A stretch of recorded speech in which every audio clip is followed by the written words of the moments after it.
Quando eu dirigia à noite e via as prostitutas e sem-tetos vagando pelas ruas, as minhas mãos tremiam de ansiedade ao volante do carro e eu lutava para não parar o carro e ir sugar o sangue dessas pessoas. Fala, povo de Deus, esse senhor aí é o Bill Schnabel. Ele é, segundo ele, ex-maçom, ex-satanista e um ex-vampiro, tá? Eu vou deixar aqui nos comentários o link da entrevista completa. Tem mais de 9 horas de duração aí, quem quiser assistir, só que está em inglês e legendado. E vou deixar um link também do site que está falando sobre ele, sobre a vida dele, sobre material, sobre ele, quem tiver curiosidade, beleza? Então, vamos pro vídeo aí. Para começar, eu fui criado como católico na escola fundamental até o ensino médio. Enquanto eu estava lá, eu fui apresentado ao ocultismo e à maçonaria por alguns de meus professores e colegas. Eu me envolvi na magia branca enquanto eu estava na escola e me tornei um bruxo sacerdote.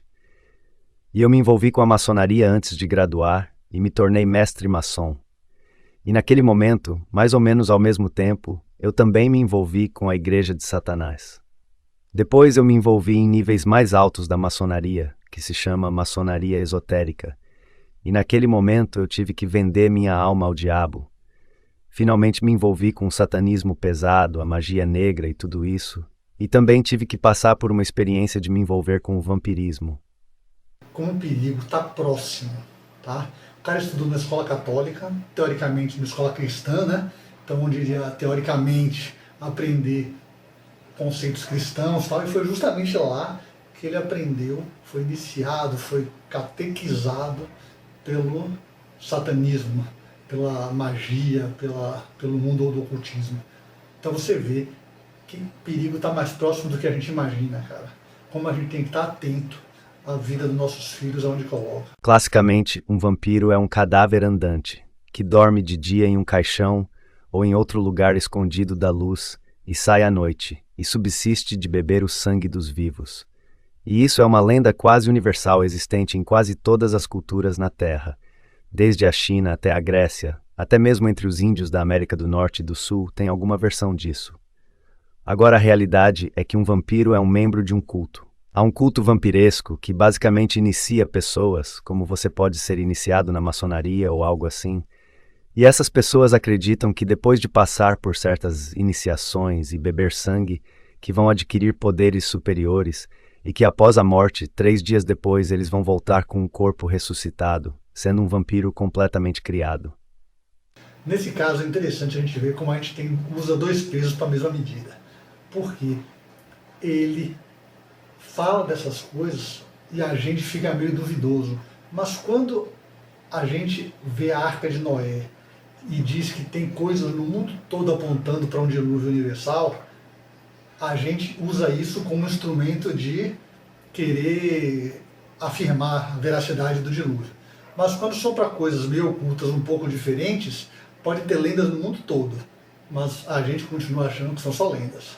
E há certas coisas que os vampiros podem fazer e certas coisas que os vampiros não podem fazer.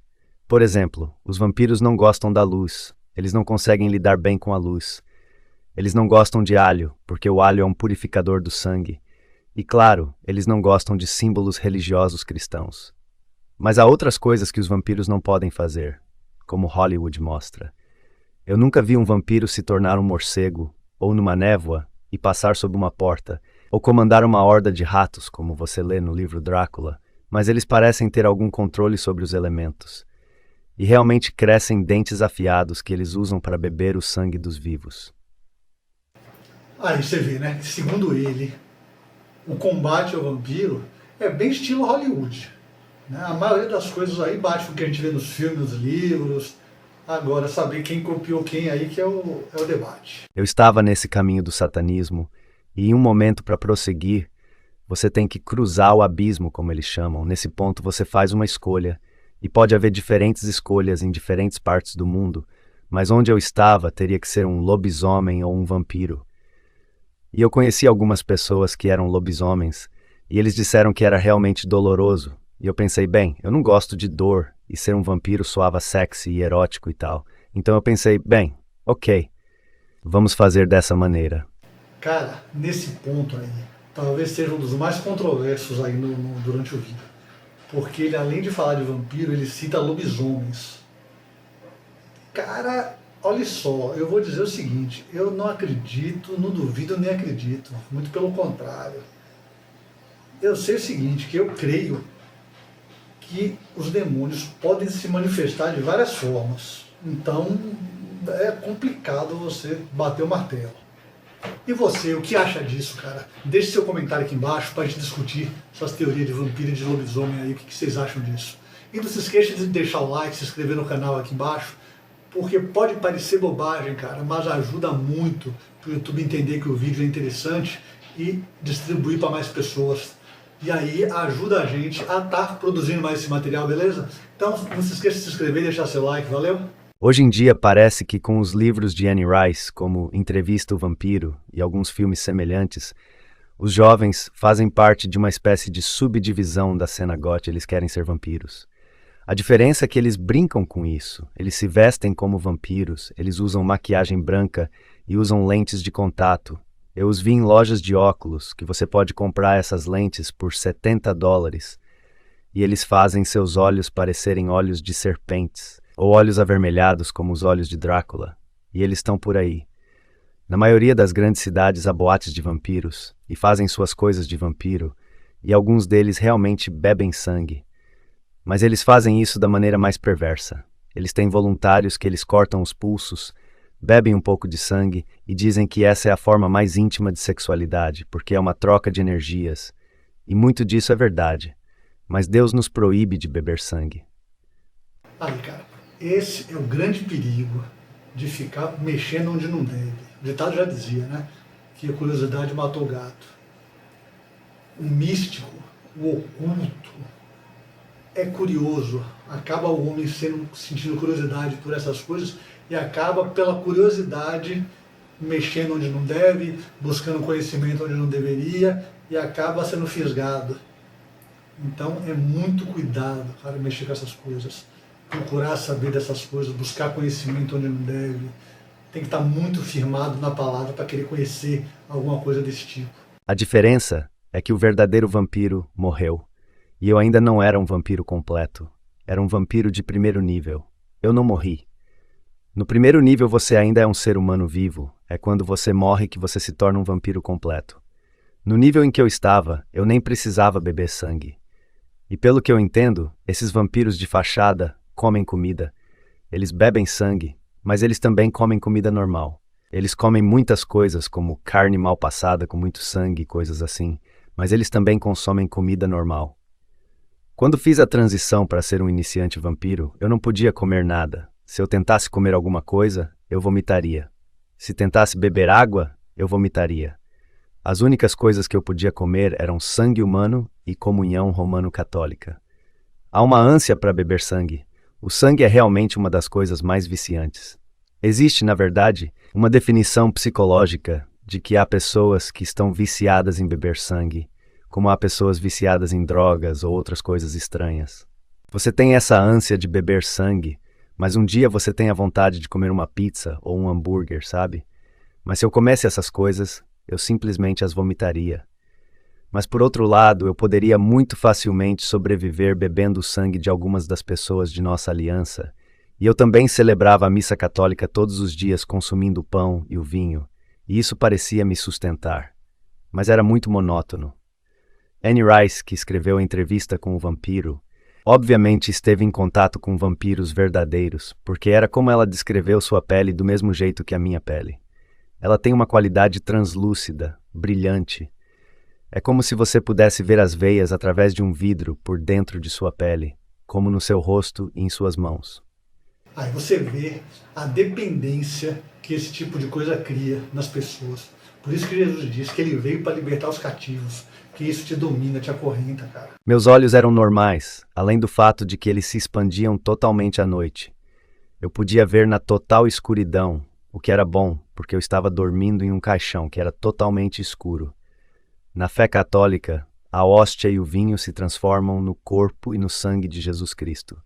Então, no meu caso, porque eu era um sacerdote, podia beber o sangue e comer a carne. Eu estava consumindo o corpo e o sangue de um homem de 33 anos, de acordo com a doutrina católica. Então a ideia era que isso era o suficiente de sangue para me manter vivo. Há o suficiente de poder demoníaco na comunhão católica romana para manter um vampiro vivo. Aí, o polêmico desse trecho é justamente a missa, com a transubstanciação, que é a transformação real que os católicos creem, que ali se transforma o pão e vinho no corpo e no sangue de Cristo. Como o vampiro pode se manter vivo, ou morto-vivo no caso, né, sem matar, comendo apenas os elementos da ceia que se transformam realmente em corpo e sangue. Quando um vampiro de primeiro nível está com fome e está perto de sangue, acontece uma ereção, mas nos dentes, não lá embaixo. Então os dentes crescem quase 1 centímetro e bem afiados, é como você suga e bebe o sangue.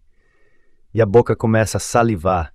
É uma saliva muito pegajosa que está cheia de cocaína, que é um tipo de anestésico.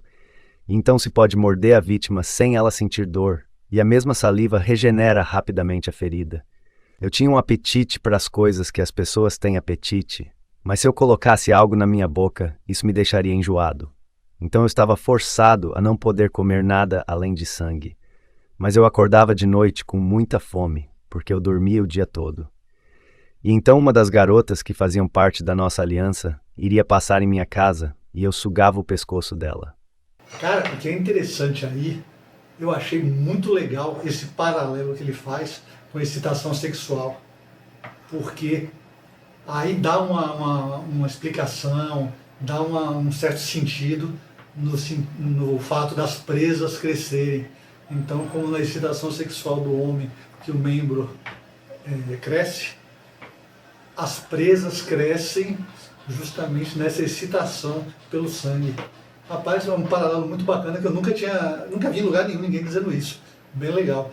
E essa coisa da saliva criar um anestésico, algo assim, isso você vê no mundo animal, no reino animal, que muitos predadores, como o próprio morcego, né, para a gente usar o chavão do vampiro, que ele vai sugar o sangue e ele joga um anestésico para poder sugar o sangue sem o animal sair correndo.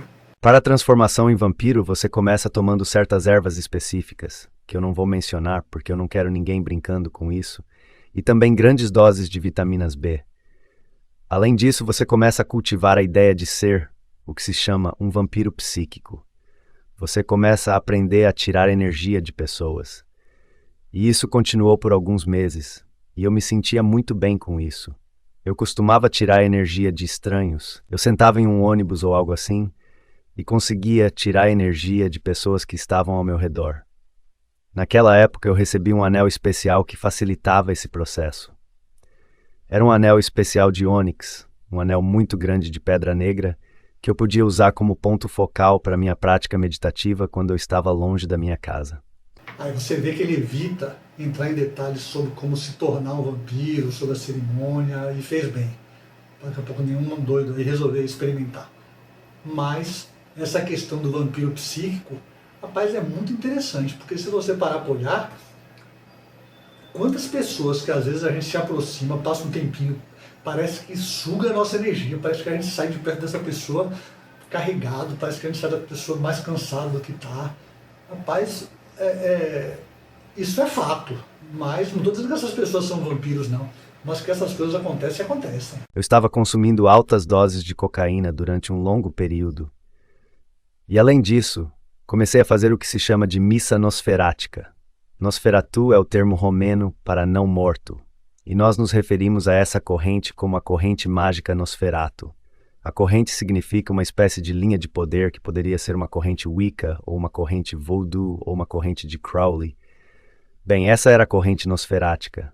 E isso, na verdade, envolve invocar alguém. E ao invés de fazer uma missa, onde na teologia católica supostamente você invoca Jesus Cristo no pão e no vinho, essa era uma missa onde você invoca o corpo, o sangue, a alma e a divindade de Vlad Tepes, que é a pessoa verdadeira sobre a qual o livro de Drácula foi baseado. Ele era, na verdade, um nobre de Valáquia do século Vize, que é parte da Transilvânia. Então nós fazíamos esse ritual e então consumia os elementos sacramentais, e isso começaria a me transformar de dentro. E tomava doses cada vez maiores de cocaína. E claro, há muita ansiedade envolvendo isso também, porque eu podia sentir que havia mudanças acontecendo dentro de mim, mudanças químicas, e na verdade o meu tipo de sangue mudou. A fator reregado, meu sangue mudou entre antes de vampiro e depois de vampiro. Aí você vê que ele entra um pouco na mitologia do vampiro. Ele vai trazendo como Satanás, como os demônios imitam as coisas de Deus e traz isso tudo para a mitologia vampírica. E até a questão do novo nascimento, como a Bíblia fala do cristão, ele cita esse novo nascimento para o vampiro. E finalmente, uma noite, eu acho que eu consumi umas 15 doses de cocaína, o que é uma enorme quantidade de cocaína. E enquanto eu estava fazendo isso, de repente o mestre vampiro que me iniciou apareceu no meu quarto. E ele disse: chegou a hora, e ele mordeu meu pescoço. E então, como nos filmes, ele abriu sua camisa e cortou seu peito com suas longas unhas que pareciam garras e me obrigou a sugar seu peito e beber seu sangue. E fazendo isso, ele disse certas coisas novamente, meio que como na igreja quando você é ordenado, eles colocam as mãos em sua cabeça e há certas palavras mágicas que são faladas, e então, você é um sacerdote. Bem, enquanto eu estava fazendo isso, ele colocou as mãos na minha cabeça e algo aconteceu comigo. E nesse momento, o vírus do vampiro, embora seja mais do que um vírus, é mais uma coisa espiritual que uma coisa fisiológica, entrou em mim. E foi aí que eu cruzei a linha. Eu não conseguia mais comer comida. Claro, a cocaína tira o seu apetite, e quanto mais cocaína você consome, menos apetite você tem. É por isso que alguns viciados parecem cadáveres. Portanto, de qualquer forma, foi mais ou menos assim que eu fiz a transição. Finalmente, agora ele conta um pouco da origem dele, de como ele foi mordido pelo outro vampiro, até sua transição, que ele chama de transição, para ter sido mordido e se transformar num vampiro de verdade. E o que eu quero explicar sobre isso é que tudo isso aconteceu no contexto de uma velha e estranha ramificação da Igreja Ortodoxa. E há muitas lendas e tudo mais, mas a maior parte das lendas dos vampiros que conhecemos na América e em Hollywood vem do leste europeu, da Rússia, da Eslováquia, da Valáquia, da Transilvânia, da România e da Hungria. E esse cara que me treinou disse que havia uma ramificação da Igreja Ortodoxa que vem desde a antiguidade, desde os tempos de Jesus. E que Jesus criou o primeiro vampiro quando levantou Lázaro dos mortos. Eu estava fazendo um seminário católico na época, então eu tinha apenas o suficiente de conhecimento da Bíblia para não ser perigoso, e eu acredito nisso. Eu pensei que eu estava fazendo uma coisa sagrada. Eu pensei que era um chamado de Deus. E é parte do que eles realmente dizem. Eles dizem isso em Ugo-Valakian, que é a língua antiga do Nosferatu. Mas eu estava sendo transformado em um anjo da morte. Aí ele continua falando um pouco da história vampirística, da história de como os vampiros foram surgindo ao longo dos tempos, e entra numa viagem meio muito doida, para dizer a verdade, não é meio não. Dizer que Lázaro foi o primeiro vampiro, essa coisa e tal. Deixa aí seu comentário, o que você acha dessa viagem aí. Meu futuro trabalho seria em uma cidade grande, onde quando as pessoas morrem, eu estaria ao seu lado na cama para absorver a energia vital e colocá-la nesse anel que eu usava, e então pegaria essa energia e transmutaria para o cosmos. E isso era uma coisa boa, porque sem nós ninguém morreria. Então isso é assim que eu estava sendo ensinado. E então soava de uma forma estranha e meio nobre, mas isso só aconteceria depois de eu finalmente morrer. E isso seria meu segundo grande passo no vampirismo, que seria morrer. Mas isso poderia demorar alguns anos. Então, nesse ponto, isso tudo foi uma experiência muito estranha. Beber sangue do peito de um homem, a energia e o poder que emanavam, eu quase desmaiei com isso tudo. Agora ele cita como é a rotina do vampiro, né? O dia a dia, ou a noite, né? Do vampiro.